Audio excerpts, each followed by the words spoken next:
লিখা বস্তু ওপৰত বহি আছ এতিয়া মই স্কুললৈ গৈ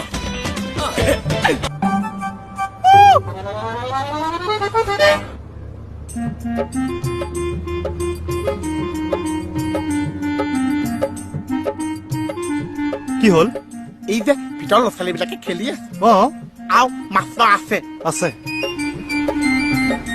তলাটো খুলি দিয়কচোন কিয় মই যে স্কুলত পঢ়িবলৈ আহিছো কোন স্কুলত পঢ়িবলৈ আহিছ এখন স্কুলত তোকতো আমাৰ স্কুলত কাহানিও দেখা নাই আহিছো আগতে এবাৰ আহিছো নাম লগাইছ আগতে নাম